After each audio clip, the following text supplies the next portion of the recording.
Assalamualaikum warahmatullahi wabarakatuh.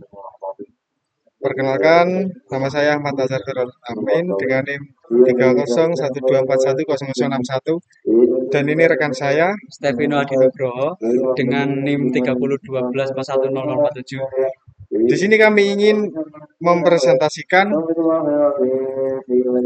mengenai analisis perkembangan angka kematian di Indonesia dari tahun 1985 sampai dengan 2022.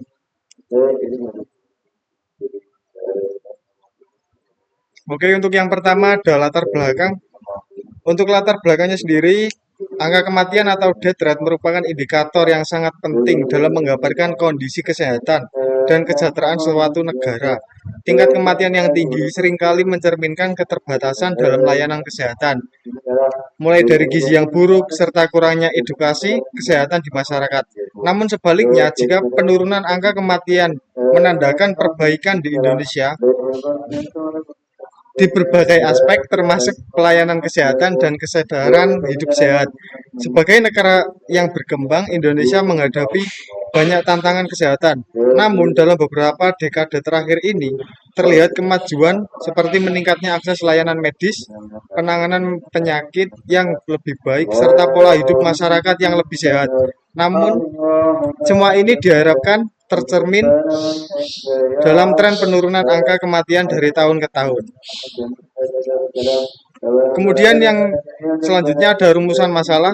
Untuk rumusan masalah sendiri, yang pertama ada bagaimana perkembangan death rate di Indonesia mulai dari tahun 1985 sampai dengan 2022.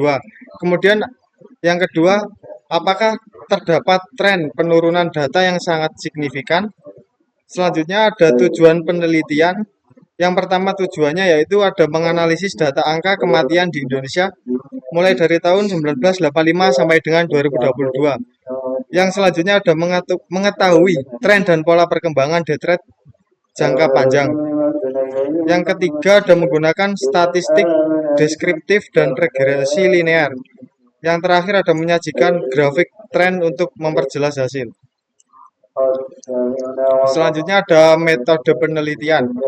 Metode yang kami gunakan adalah menggunakan metode data kuantitatif deret waktu mulai dari 1985 sampai 2022 dengan variabel tahun sebagai variabel bebas atau X dan death rate atau angka kematian sebagai variabel Y. Selanjutnya ada pendekatan deskriptif statistik yang isinya ada rata-rata, maksimum, minimum, dan penyebaran data, dan lain sebagainya.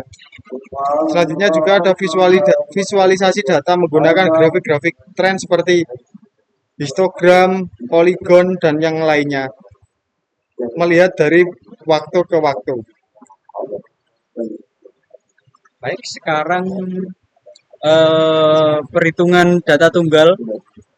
Di sini terdapat QR, di mana QR ini adalah data yang kita buat, terdapat data tunggal. Nah, di sini perhitungan men terlihat jelas perhitungannya seperti itu dan terdapat hasilnya juga berapa mainnya. Dilanjut yang kedua modus dengan hasilnya 4 sebanyak 4 itu yang ditandai dengan warna kuning yang bisa dilihat dari QR tersebut, gambar tersebut. Lalu yang ketiga median sudah dilihat terlihat jelas bahwa rumus-rumusnya serta hasilnya dan ditandai warna apa ada. Lalu yang keempat mid range rentang tengah sama seperti sebelumnya terdapat rumus lalu hasilnya berapa. Dilanjut yang 5 variansi sama seperti tadi.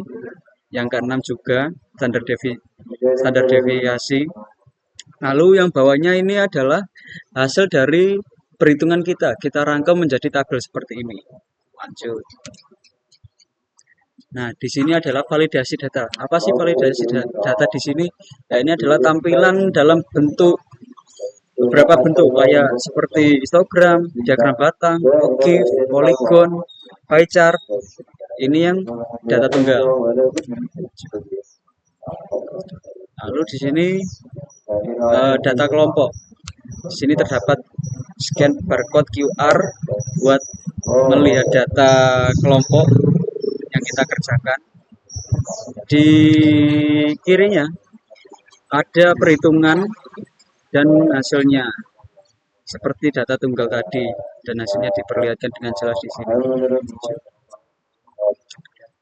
Sama seperti tadi, validasi data menampilkan tampilan data dalam bentuk histogram, diagram batang, OGIF, polygon, dan pie chart. Lanjut, uji hipotesis. Dalam sebuah studi kesehatan lingkungan, diasumsikan bahwa angka kematian rata-rata penduduk di suatu wilayah adalah 8 per 1000 jiwa. Di mana kita mendapat 8 per 1000 jiwa ini, kita ambil dari data dari website yang kita cari.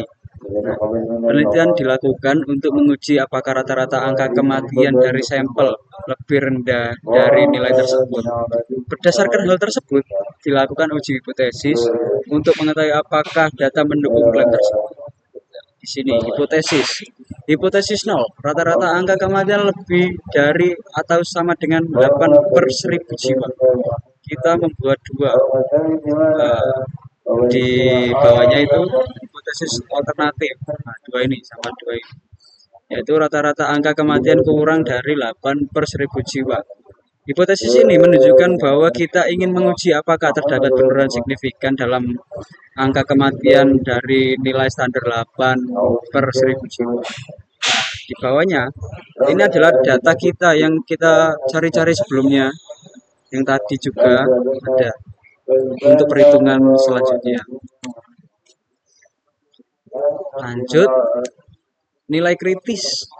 Nilai ini diperoleh dari tabel Z untuk uji standar arah kiri dengan alfa sama dengan 0,05.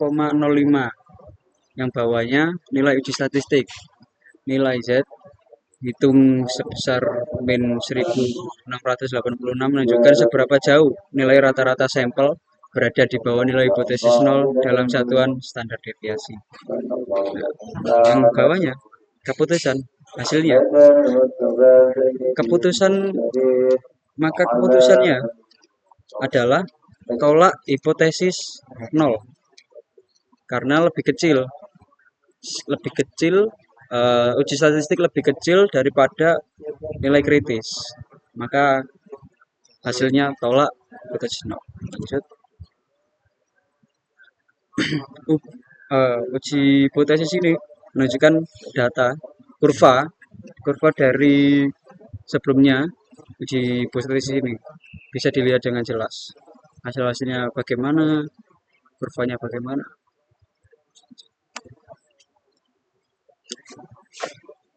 Oke, cukup sekian presentasi dari kami. Apabila ada kurangnya kami mohon maaf. Kami akhiri. Wassalamualaikum warahmatullahi wabarakatuh.